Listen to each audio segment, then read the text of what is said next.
नमस्कार विद्यार्थियों, हमने कल इस लेसन की कोशिका के बारे में पढ़ा कि पादप जो है वो कैसे अपना भोजन बनाते हैं। इसकी कोशिका के बारे में हमने जाना और इस चित्र को समझा।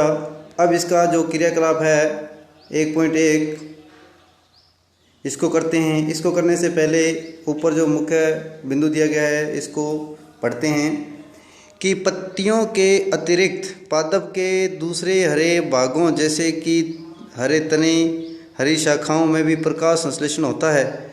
मृतस्थलीय पादपों में वाष्पोत्सर्जन यानी कि वाष्प का उत्सर्जन द्वारा जल क्षय को कम करने के लिए पत्तियां शलक एवं शूल रूपी हो जाती है। यानी कि शलक क्या होती है, बिल्कुल पतली पतली और छोटी छोटी हो जाती है, जिससे कि पत्तियां हैं वो वाष्प का क्या ना कर सकें, उत्सर्जन नहीं कर सके।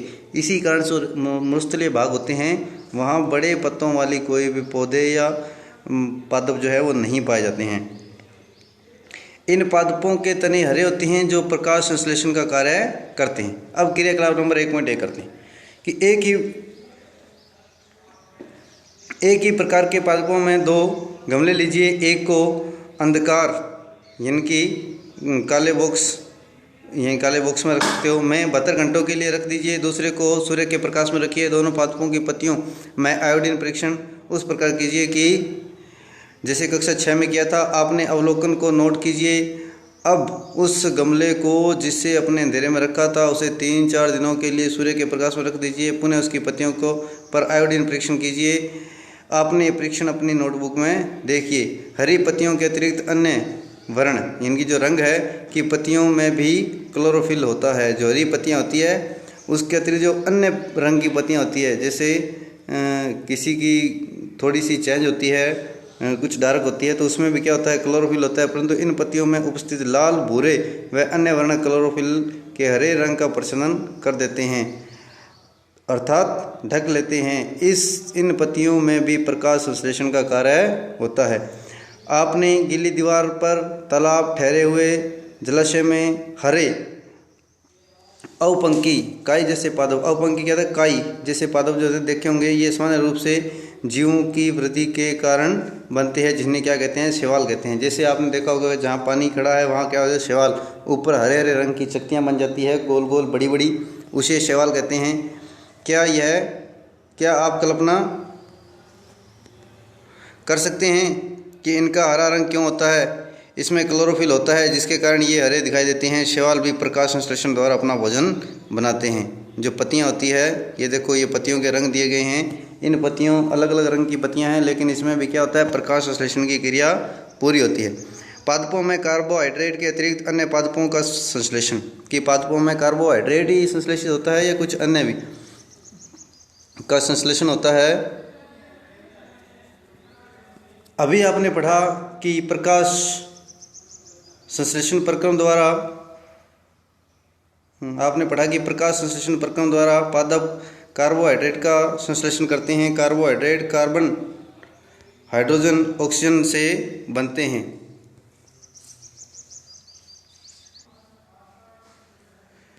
कार्बोहाइड्रेट कार्बन, हाइड्रोजन एवं ऑक्सीजन से बनते हैं। इसका उपयोग खाद्य के अन्य घटकों के संश्लेषण में होता है, परंतु प्रोटीन नाइट्रोजनी पदार्थ हैं जिसमें कार्बन, ऑक्सीजन एवं हाइड्रोजन के अतिरिक्त नाइट्रोजन भी होती है। पादपों में नाइट्रोजन कहाँ से प्राप्त होता है? याद कीजिए, वायु में नाइट्रोजन गैसीय अवस्था में प्रचुर मात्रा में पाई जाती है, परंतु पादप इसका अवशोषण इसी रूप में नहीं कर सकते।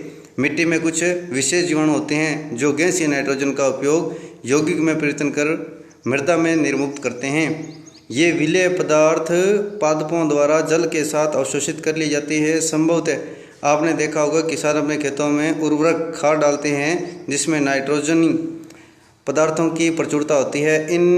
इसी प्रकार इन घटकों के साथ पादपों में नाइट्रोजन की क्या हो जाती है,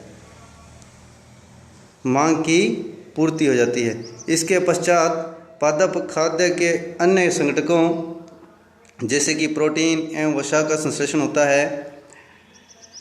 पादपों में पोषण की अन्य विधियां, कुछ पादप ऐसे भी हैं जिनमें क्लोरोफिल नहीं पाया जाता, वे भोजन संश्लेषित नहीं कर सकते।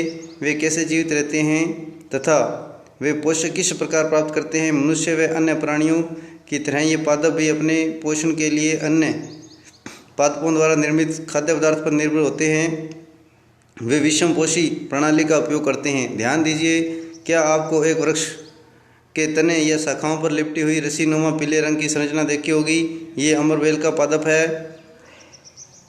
इसमें क्लोरोफिल नहीं पाया जाता। ये अपना भोजन उस पादप से प्राप्त करते हैं जिस पर ये आरोहित होती है, अर्थात लपेटी होती है, जिस पर ये लिपटी होती है, आच्छादित होती है, उसी से अपना भोजन ही प्राप्त करते हैं। जिस पर ये आरोहित होते हैं यानी कि लिपटी होती है, वह पादप परपोषी कहलाते हैं, क्योंकि अमरबेल जैसे पादप परपोषी को अमूल्य पोषकों से वंचित करते हैं, अतः ये परजीवी कहलाते हैं।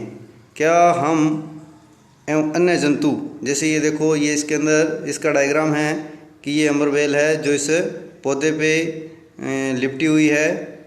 तो अमरबेल अपना भोजन नहीं बना सकती, इसलिए जो जिस पौधे पे ये लिपटी होती है वहाँ से ये अपना भोजन ग्रहण करती है।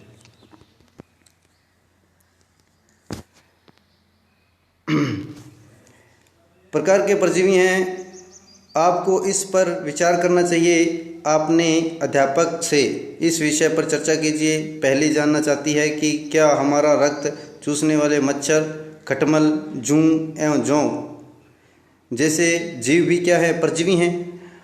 क्या आपने अपने पादपों को देखा, ऐसे पादपों को देखा अथवा उनके विषय में सुना है जो वस्तुओं का भक्षण करते हैं। जो जंतु जो है उसका क्या करते हैं, भक्षण। जैसे ऐसे पादप हैं जो जंतुओं को भी खा जाए, मच्छरों को खा जाए। कुछ ऐसे पादप भी हैं जो कीटों को पकड़ते हैं तथा उन्हें पचा लेते हैं। क्या यह विषमकारी नहीं है? जो विषमकारी अर्थात जो खाने वाले होते हैं उनको पचाने वाले, कि वो नहीं है? ऐसे पौधे हरे या अन्य किसी रंग के हो सकते हैं, जिसे चित्र में दिखाया गया है। इसकी घड़े या घट के समान दिखाई देने वाली संरचना वास्तव में उसकी पत्ती का रूपांतरित भाग है। जैसे ये देखो, इसके अंदर ये दिखाया गया है कि ये जो पत्तियां हैं इसी का ये भाग है। घट के समान इसकी संरचना होती है। ये इसके ऊपर ढक्कन लगा होता है।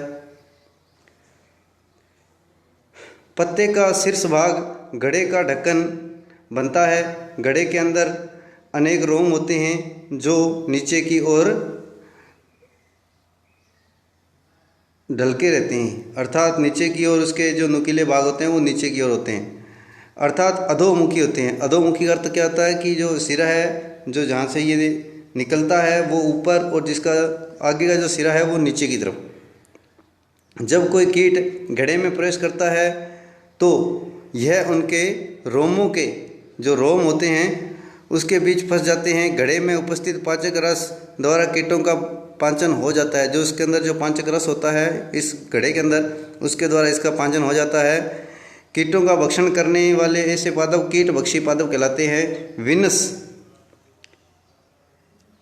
विनस फ्लाईट्रैप एंड्रयू कीट भक्षी पादपों के दो अन्य उदाहरण हैं। इसके बारे में जानकारी प्राप्त कीजिए।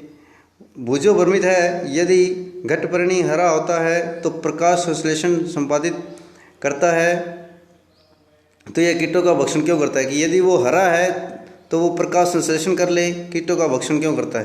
क्या यह संभव है कि इस प्रकार के पादपों को मृदा से वे सभी पोषक नहीं मिल पाते जिन्हें इनकी आवश्यकता है? कि इसी कारण से क्या करते हैं, पोषकों का जीव है उनका भक्षण करते हैं, क्योंकि हरे प्रकाश संश्लेषण के द्वारा इनकी कुछ आवश्यकताएं हैं वो पूरी नहीं हो पाती है, जिसके कारण से वो कीटों का क्या करता है, भक्षण करता है। अब इसमें करते हैं मृतजीवी। जो मृतजीवी है इसके बारे में कल चर्चा करेंगे। आज के लिए इतना ही है। तो सिलेबस जो है वो धीरे धीरे चलेगा, क्योंकि ऑनलाइन जो वीडियो भेजते हैं इसमें क्या है कि कुछ एक बच्चों को देखने में प्रॉब्लम आती है कि बड़ा वीडियो देख नहीं सकता। इस कारण से ये छोटे छोटे वीडियो हैं, 10-10, 15-15 मिनट के हैं। इसको आराम से देख लें और इसके बारे में जानें। इसकी जो कुछ मुख्य मुख्य बातें हैं वो अपनी नोटबुक में लिखते रहें, जिससे आपको इसका रिवाइज़ करने में दिक्कत नहीं होगी। आराम से इसको रिवाइज़ कर सकते हो, पढ़ सकते हो, और जब इसके प्रश्न उत्तर आएंगे तो आराम से उसको आप कर भी सकते हो। तो आज के लिए इतना ही, धन्यवाद।